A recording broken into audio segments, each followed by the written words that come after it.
Tema 2. Movilidad espacial de la población. Concepto y teorías de los movimientos migratorios. Definición, fuentes y clasificación. Definición. Una migración es un movimiento que entraña un cambio de domicilio o lugar de residencia habitual, donde se reemprende la vida, por lo que las migraciones podemos definirlas como los desplazamientos de población entre regiones diferentes, de larga duración, y que a menudo implican un cambio de actividad, pudiendo ser de carácter definitivo. Cuando este movimiento se considera desde el lugar de origen, se llama emigración, y a sus componentes emigrantes. Cuando se mira desde el destino, hablamos de inmigración e inmigrantes. No todo cambio de residencia ha de entenderse como una migración, y para entender esto debemos hablar del concepto de espacio de vida. El espacio de vida se define como el conjunto de lugares frecuentados por un individuo en su vida cotidiana, que constituyen un conjunto finito de movimientos, es decir, al trabajo, al lugar de estudio, al ocio, a las compras, etc., que les sirven para relacionarse socialmente. Estos movimientos se realizan de forma cíclica, ya sea diaria, semanal o mensualmente, desde un punto de residencia habitual, que es el centro de gravedad. Desde este punto de vista, el movimiento que modifica no solo la residencia habitual, sino el espacio de vida sería la migración. Oficialmente, las estadísticas consideran únicamente el cambio de residencia habitual siempre y cuando se produzca traslado de la unidad administrativa del territorio en la que reside, cambio de municipio, por ejemplo. Fuentes. Es posible encontrar fuentes fiables de datos en países de alto nivel de desarrollo como son la OCDE, Organización para la Cooperación y el Desarrollo Económico, que publica desde hace 30 años datos sobre la migración internacional anualmente, censos, padrones y demás registros de población, y en España a través de la INE, Instituto Nacional de Estadística, Dirección General de Migraciones y el Observatorio Permanente de Inmigración, destacando el Anuario de Migraciones. Clasificación. Los podemos clasificar, en primer lugar, por la distancia, tanto nacionales o internas dentro de un mismo país, internacionales o exteriores, intracontinentales, intercontinentales o transoceánicas, siempre entre países diferentes.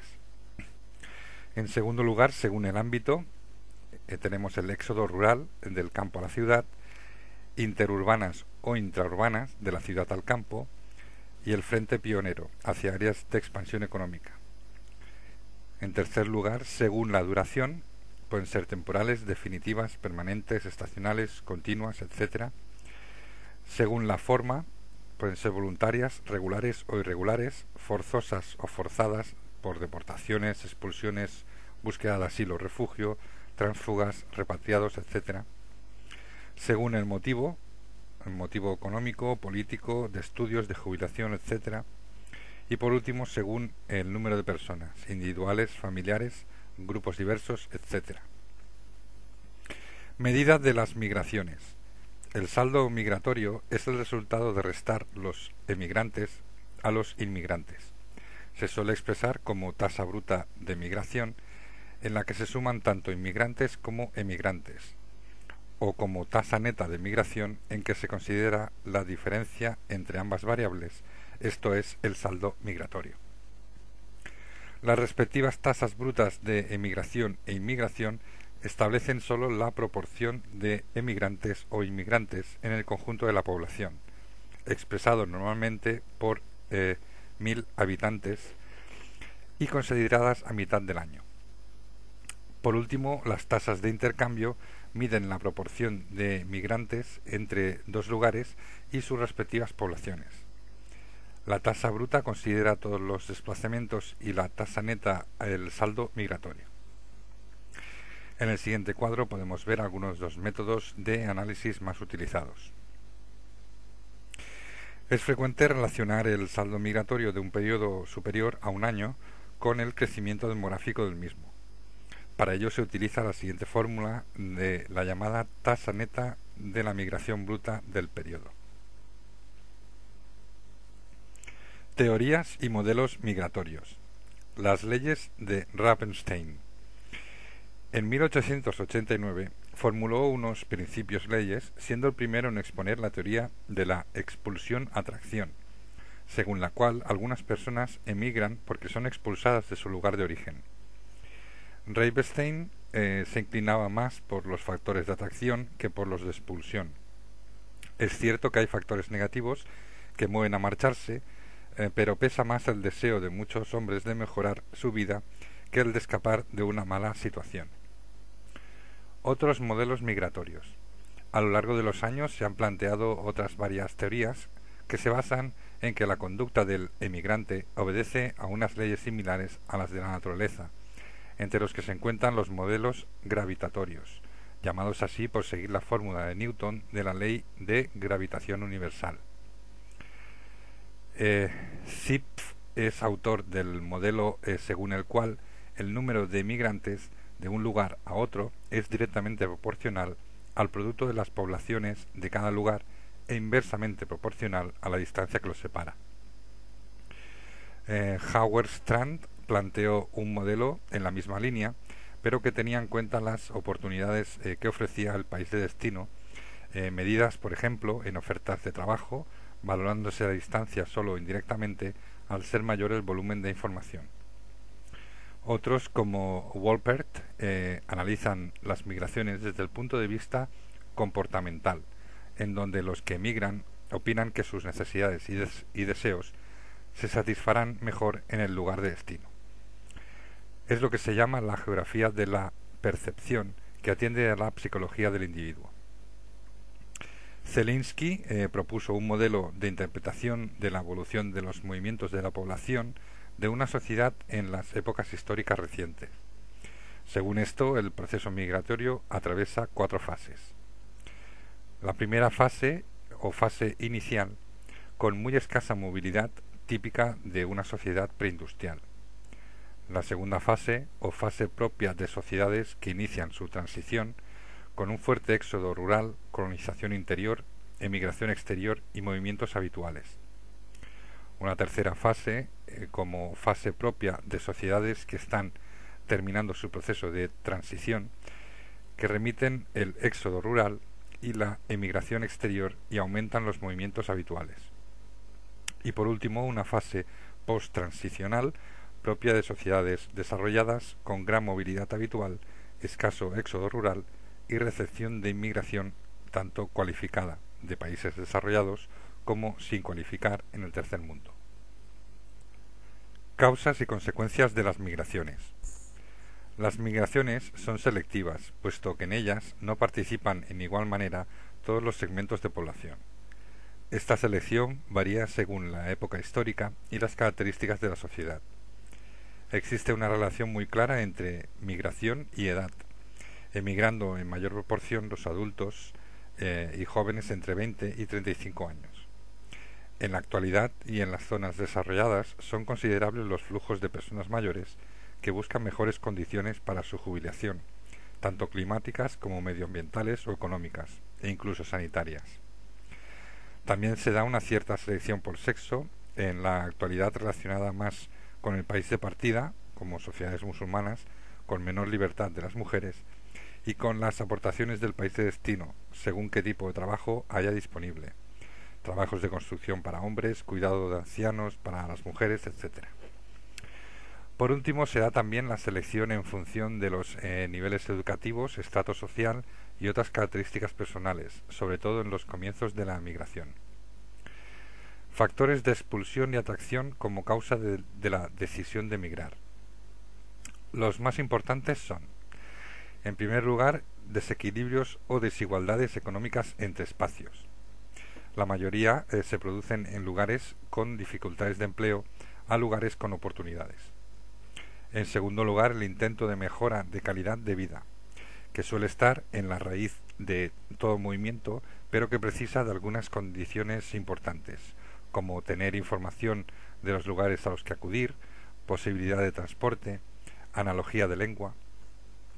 En tercer lugar, factores que expulsan a la población, como la presión demográfica, injusta estructura de la propiedad agraria, situación de miseria, enfermedades, epidemias, existencia de una política oficial, problemas políticos, guerras, con lo que conlleva refugiados, deportados, exiliados, etc. Y en cuarto lugar, factores de atracción, con oferta de abundante empleo, salarios más elevados que en el país de origen, posibilidad de adquirir tierras, facilidad idiomática, políticas de acogida y reclutamiento de migrantes o efectos llamadas de los emigrantes anteriores. Consecuencias de las migraciones. Migración como componente de la evolución demográfica. Hay consecuencias que afectan al individuo y otras al conjunto de la población. Algunas son positivas, como el hecho de mejorar la calidad de vida, mientras que otras son claramente negativas, como el hecho de que el trabajador emigrante, al vivir en una sociedad y cultura diferente a la propia, sufre situaciones de marginación, desarraigo e inferioridad. Las migraciones constituyen uno de los principales componentes del cambio demográfico, junto con el movimiento natural. Entre ambas existe reciprocidad. La migración influye en el movimiento natural y estructura de la población, y el movimiento natural y la estructura lo hacen sobre la migración. En primer lugar están los efectos en el lugar de acogida, donde se rejuvenece la población con la llegada de elementos jóvenes, productivos y en edad fértil. Existe un ahorro económico al no haber invertido en educación, sanidad, etcétera, con estos inmigrantes. Beneficios económicos, salarios menores, efecto antiinflacionista al enviar sus ahorros a su país de origen, y cambio demográfico, que eleva la fecundidad y reduce el envejecimiento.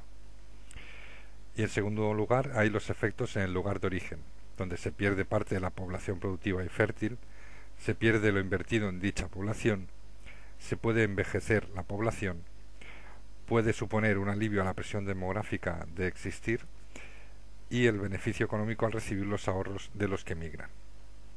En definitiva, la migración es de todos los procesos demográficos el que a corto plazo influye más en la sociedad. Políticas migratorias. Estados Unidos y Canadá llevaron la iniciativa de la regulación migratoria, estableciendo sistemas de cuotas para la entrada de inmigrantes en 1921. Otros países como Cuba, por ejemplo, se exigía un billete de retorno al lugar de origen o la suficiente solvencia económica para comprarlo en su momento. Los países europeos, grandes receptores de población inmigrante del área mediterránea, comenzaron a poner restricciones a partir de la crisis del 1973. En España, a partir de la Ley de Extranjería del 2001, se han creado organismos específicos para su control y regulación. La Unión Europea permite la libre circulación de ciudadanos entre su territorio, pero limita la entrada a los habitantes de los países del tercer mundo, cada día más alejados de la riqueza, en un momento en el que están dispuestos a arriesgar su vida para conseguir entrar en estos países. Sin embargo, los gobiernos no pueden evitar la reagrupación familiar ni cerrarse al asilo, aunque traten de restringir las concesiones. Es lo propuesto en la Convención de Ginebra en 1951. A pesar de todas las barreras que se ponen, estas no son capaces de frenar la emigración debido a los fuertes desequilibrios existentes en el mundo, produciéndose la emigración ilegal o irregular cada vez con más fuerza y planteándose a los gobiernos fuertes problemas de difícil solución. No todas las políticas son restrictivas, ya que los gobiernos también pueden favorecer la inmigración o dictar leyes para acoger a los que en su día se vieron obligados a migrar. Los principales movimientos migratorios. Movimientos migratorios interiores. El éxodo rural. En los países desarrollados de Europa, este movimiento ha estado ligado con el nuevo panorama social que introdujo en el mundo la revolución industrial. En estos países, junto con la posterior incorporación de los Estados Unidos, este movimiento se produjo desde el siglo XVII y antes de la Segunda Guerra Mundial, la población urbana ya superaba la rural. Hacia el año 1950, el movimiento se ralentiza y en la actualidad prácticamente es nulo. Mientras que recientemente ha comenzado a producirse en zonas donde anteriormente no había tenido lugar, como la Europa del Este de los antiguos regímenes comunistas. Por otro lado, el éxodo rural en los países del tercer mundo ha sido el factor fundamental del rápido y gran crecimiento que ha experimentado las ciudades. Hoy en día continúa vigente. Las migraciones entre el campo y la ciudad han tratado de explicarse a través de varios factores. Los factores económicos, con desigualdad entre ambos ámbitos. En algunas zonas la única forma de mantener el patrimonio familiar en el campo es mandado a los hijos a las ciudades que mandan sus ganancias a los lugares de origen.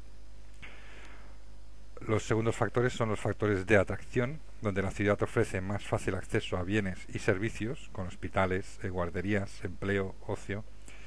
Y también los jóvenes son atraídos por la forma de vivir urbana, potenciada por la información que reciben de los medios de comunicación.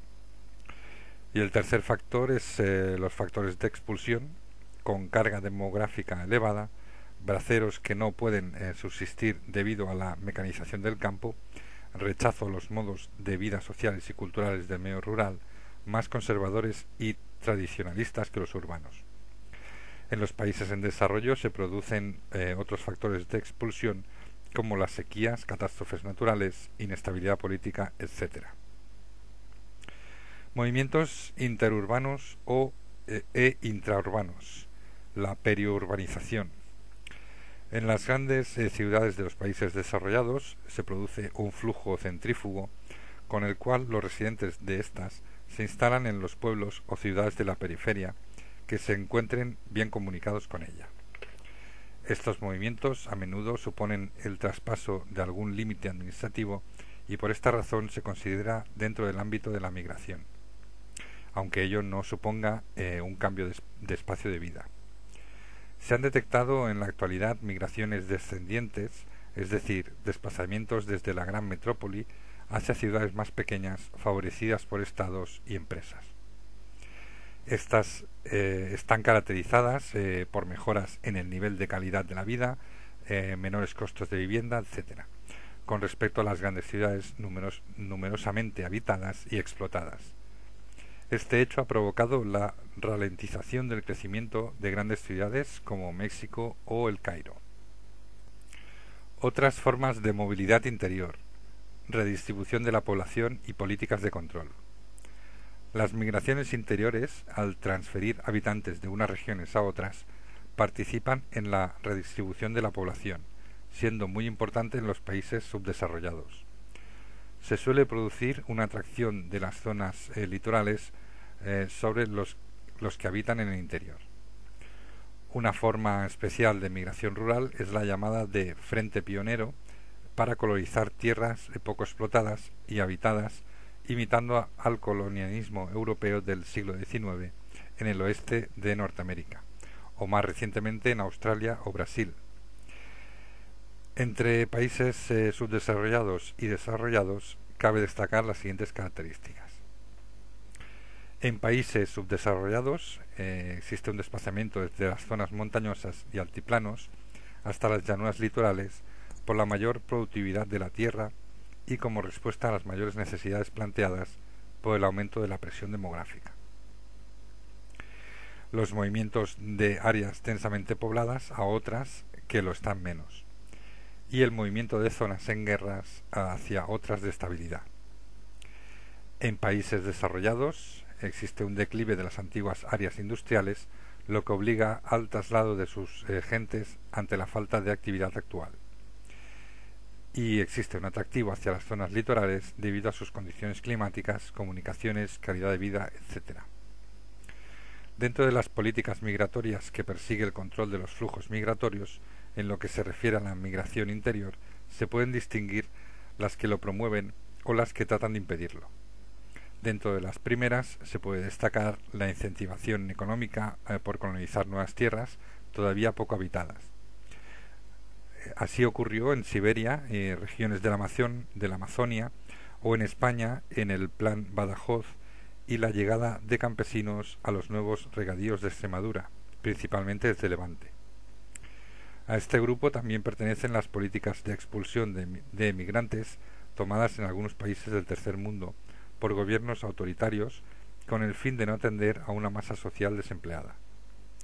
Entre las medidas disuasorias se puede destacar la mejora de las condiciones de vida en el campo para evitar el éxodo rural, la expulsión directa de los habitantes del campo que llegan a la ciudad, como en el caso de la capital de Sudán, y cobrar por la escolarización de los hijos de los campesinos en los colegios de la capital, como el caso de Filipinas.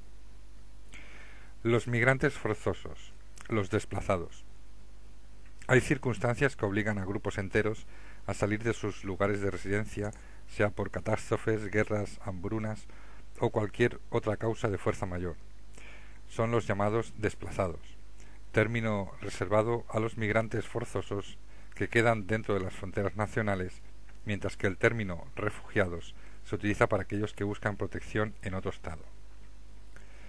Los abundantes conflictos provocan que el alto comisionado para los refugiados tienda a atender en el propio país a quien lo que realmente busca es una salida en otro país. Otro tipo de desplazados forzosos son los llamados víctimas del desarrollo, que deben abandonar sus tierras por resultar afectadas por grandes obras fruto del desarrollo, como embalses, canteras e infraestructuras diversas. Las migraciones internacionales son desplazamientos entre estados con traspaso de fronteras, dándose fundamentalmente los mismos factores que las migraciones interiores. Cuando un migrante traspasa una frontera, se convierte en un extranjero, lo que supone un cambio radical en su situación jurídica y personal. Son trascendentales los factores económicos, pero también los políticos, como los refugiados, exiliados, deportados, etc., con mayor protagonismo en el mundo actual, con guerras mundiales, guerras balcánicas, etc. Las migraciones antes de la Revolución Industrial. Las migraciones son tan antiguas como el hombre, se dan en la prehistoria y en todas las etapas de la historia humana, con invasiones bárbaras y mongolas, migraciones colonizadoras de los fenicios, cartagineses, griegos, romanos, etc. La Edad Media está comprendida entre dos grandes invasiones que provocaron la caída de dos grandes imperios, y la Edad Moderna conoce una etapa clave en las migraciones internacionales, como es el descubrimiento de América, que dio lugar a importantes movimientos migratorios, algunos tan dramáticos como el tráfico de los esclavos. Entre los siglos XVI y XVIII, la migración internacional se vincula a la industrialización y marca el comienzo de la migración de masas, con inclusión de las migraciones masivas desde el campo a la ciudad. En el siglo XIX alumbra las migraciones transoceánicas con especial protagonismo de los migrantes europeos. La migración intercontinental, la atracción de América. Desde el siglo XIX a inicios del siglo XX, hasta la Primera Guerra Mundial, se caracteriza por un importante flujo migratorio que se dirige hacia América, y en menor medida África y Oceanía. A este movimiento contribuyen múltiples factores, como son la presión demográfica de Europa, con hambruna y escasez en algunos países, las consecuencias de la revolución industrial sobre artesanos y agricultores, la atracción de tierras vírgenes para colonizar y las mejoras en el transporte que facilitaban el desplazamiento. A lo largo de todo el siglo, irlandeses, británicos, germanos y escandinavos emigraron a América del Norte, mientras que españoles, portugueses e italianos hacían lo propio hacia México y América del Sur. En su mayoría fueron rurales sin cualificación alguna. En el siglo XX, entre las dos grandes guerras, se produjo una recesión de los movimientos intercontinentales por varias razones. Los países nuevos ya no requerían mano de obra abundante y sin cualificación. En Europa se aceleró la industrialización, comienzan las políticas restrictivas a la inmigración y a partir de los años 30 la crisis económica hizo de freno. Tras la Segunda Guerra Mundial se inicia una nueva etapa de recuperación de la corriente migratoria hacia América y Australia por parte de los países asiáticos con mano de obra cualificada.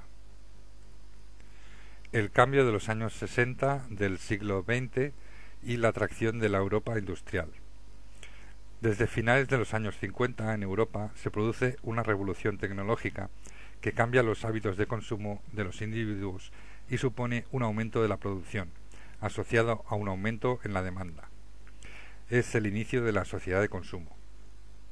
Esta nueva sociedad divide la organización laboral en un mando técnico especializado, ocupado por los oriundos del lugar, y una mano de obra sin cualificación, pero altamente productiva, que se importa desde los países más pobres. En Europa se produjo un flujo de población desde los países del área mediterránea, España, Italia, Grecia, Túnez, Marruecos, Turquía y Argelia, hasta los del centro como Alemania, Suiza, Bélgica, Holanda, Francia y Austria. Por otro lado, con el final de la política de restricciones en Estados Unidos, Canadá y Australia, se incrementaron los flujos de latinoamericanos, africanos y asiáticos. También acudieron inmigrantes a Argentina, Brasil, Sudáfrica, Arabia Saudí, Libia, entre otros países. El nuevo panorama migratorio del último cuarto del siglo XX. Con la crisis del 1973, los países receptores de emigrantes de Europa comienzan a poner restricciones para la inmigración y poco a poco se va hacia un nuevo modelo. John Salt hizo un análisis de las características migratorias del periodo entre 1960 y 1990, extrayendo una serie de conclusiones. Se produce una disminución de las migraciones definitivas, existe un predominio de la emigración temporal, se da importancia a la búsqueda de la reunión familiar en algunos casos, existe un aumento de las políticas restrictivas a la inmigración, se da importancia al creciente número de refugiados, existe un aumento de las migraciones de técnicos y personal altamente cualificado, o lo que se llama fuga de cerebros, existe una importancia creciente de las instituciones de control internacional de las migraciones y existe una fuerte presión de la emigración ilegal. En este periodo destaca el hecho de que países del área mediterránea, como España e Italia, antaño fuente de emigración hacia países latinoamericanos, se convierten ahora en receptores de una fuerte inmigración procedente de países africanos. En esto influye el auge de las economías de estos países, donde además existía una fuerte economía sumergida, lo que favorece la contratación de mano de obra ilegal y barata. Las migraciones internacionales a comienzos del siglo XXI. El mapa global de las migraciones ha cambiado con respecto al histórico, vigente hasta la Segunda Guerra Mundial, en unas etapas que vemos gráficamente expresadas en los siguientes mapas de Salt. El primer mapa superior a la izquierda son los principales flujos migratorios en 1960 según Salt. A la derecha tenemos los principales flujos migratorios en 1970 según Salt. En el mapa inferior izquierdo están los principales flujos migratorios en 1980 y a su lado, a la derecha, están los principales flujos migratorios según Salt en 1990. En la actualidad han aparecido nuevos focos de atracción donde destacan los países petroleros como Japón y Malasia o Tailandia en el área del Pacífico y los países europeos del Mediterráneo. El aumento de la información, la mejora en los transportes que hace más accesible la llegada a los diferentes lugares del planeta, ambos característicos del mundo global actual, influyen en el pensamiento del emigrante que busca salir de la situación adversa en la que se encuentra y optar a una mejor vida. Aun así, las condiciones establecidas en los países de destino los pueden dejar desamparados y en una situación clandestina de marginalidad, y en la que quedan expuestos a trabajar en la economía sumergida o pueden ser utilizados por las mafias que trafican con ellos. Entre los factores que se pueden enumerar como característicos de las migraciones actuales, el Consejo de Europa destaca los siguientes: la mundialización de la economía, que implica también la mundialización de los flujos migratorios, el desequilibrio de las perspectivas del desarrollo económico en el mundo, que acrecientan las desigualdades entre el norte y el sur del planeta, diferencias sensibles respecto a los derechos humanos y la presión demográfica, donde la sociedad occidental envejece, mientras que en los países del sur muestran poblaciones en alza con tasas de natalidad elevadas. La mundialización de la cultura, esto ha posibilitado el dar a conocer de una manera global estilos de vida que en el caso de las sociedades más ricas del planeta actúan como forma de llamada respecto de las menos privilegiadas. También ha producido la deslocalización de las culturas y la convivencia dentro de una misma ciudad de numerosos grupos culturales. Y por último, la porosidad de las fronteras y la oferta de trabajo, debido a la existencia de sectores del mercado laboral de los países industrializados que demandan mano de obra extranjera, por lo que el coste menor, por lo que es de menor coste frente a la autóctona. Los movimientos habituales de la población. Estos movimientos habituales no suponen cambio de lugar de residencia, ni de espacio de vida habitual, ni de actividad principal, y tienen lugar entre puntos próximos que se dan con periodicidad constante o de forma esporádica. No son nuevos, pero han adquirido niveles nunca antes conocidos y se dan en mayor medida en los países desarrollados. Podemos distinguir estos movimientos de forma diferente entre el tercer mundo y los países desarrollados. En el tercer mundo, la movilidad habitual es muy escasa, mayormente ligada a la movilidad productiva agraria, a los desplazamientos en busca de agua o de asistencia médica. En algunos lugares son importantes los movimientos de carácter religioso hacia los lugares santos.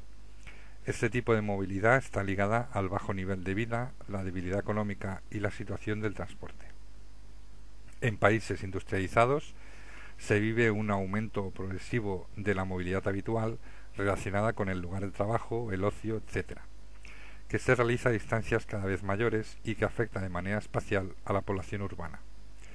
Podemos distinguir dos tipos, los relacionados con el trabajo y los relacionados con el ocio. Movimientos relacionados con el trabajo, los movimientos pendulares. Es frecuente denominar como movimientos pendulares al movimiento diario de ir y venir del lugar de trabajo al de residencia, cada vez más generalizado y masivo, acarreando graves problemas cuando afecta a una proporción grande de habitantes. Son múltiples los factores que confluyen para dar lugar a este tipo de movimientos.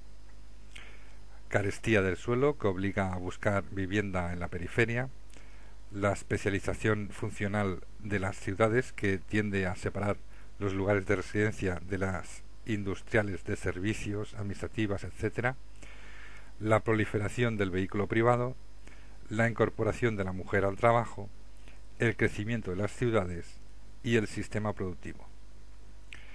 La posibilidad actual de vivir a considerable distancia del trabajo tiene numerosas repercusiones. En primer lugar, expansión de la ciudad. 2. Transformación del entorno, antes rural y ahora periurbano y ruralurbano. 3. Expansión de la red de transportes, aumento de autopistas y autovías saturadas en horas puntas y líneas de cercanías. 4. Deterioro del medio ambiente, contaminación, transformación del paisaje y necesidad de grandes inversiones en infraestructuras. Y 5. Repercusión en la calidad de vida de las personas. Estrés, pérdida de tiempo en los desplazamientos y aumento de gastos por este capítulo. A cambio, se gana en vivir en ambientes menos contaminados, alejados de los centros urbanos, con viviendas de mayor tamaño, dotadas de zonas verdes y con precios más bajos. La movilidad pendular se da en los dos sentidos, tanto trabajadores de la ciudad que se desplazan a la periferia o a sus lugares de trabajo, como al revés, trabajadores residentes en la periferia que acuden a la gran ciudad a desarrollar su trabajo. Movimientos relacionados con el ocio. Este tipo de movimientos predominan en sociedades económicamente prósperas y pueden ser: 1. Movimientos dominicales, importantes en las ciudades en distancias cortas y concentrados en periodos de buen tiempo. 2. Movimientos de fin de semana, normalmente de 2 días y esporádicamente 3 o 4, lo que conforman los puentes, que pueden alcanzar grandes distancias y adquirir gran variedad. Estos movimientos están ligados al fenómeno de la segunda residencia. Y 3. Movimientos vacacionales, concentrados en la época estival, Navidad, Semana Santa, etc. Estos movimientos tienen gran relevancia en la economía de los lugares de destino y repercusiones negativas sobre el medio ambiente y los recursos. También se pueden ver como positivas el favorecer el desarrollo económico y fijar población en ámbitos rurales favorecidos por el turismo. A nivel estadístico, se ha cambiado el antiguo concepto de población de hecho, presentes y transeúntes, por el de población vinculada a cada circunscripción a través de preguntas a los ciudadanos sobre su movilidad habitual y su segunda residencia. El desplazamiento de jubilados. Un caso especial de movilidad lo constituye el de los retirados o jubilados, cada vez más frecuente, por el cual las personas mayores, al finalizar su vida laboral, deciden trasladarse a vivir de forma definitiva o por periodos relativamente largos a lugares a veces muy alejados y de distintos países, donde se pueden obtener unas condiciones climáticas más favorables, precios más bajos, mayores oportunidades de ocio, etc. Esto hace que sean más atractivo el vivir con una vida más favorable y en mejores condiciones en otros países distintos del de origen. España es uno de los países que cuenta con un mayor número de personas de este tipo procedentes de los países más ricos del norte de Europa, que obtienen numerosas ventajas derivadas de los precios más bajos y mejor clima. Estos movimientos se han dado a llamar movimientos transnacionales, que dan lugar a una forma de vida vinculada a varios países, que configura un comportamiento nuevo, transnacional, con posibilidad de elegir derechos en varios estados, combinar obligaciones, etc., propios de la nueva sociedad de un mundo globalizado que se está perfilando en la actualidad.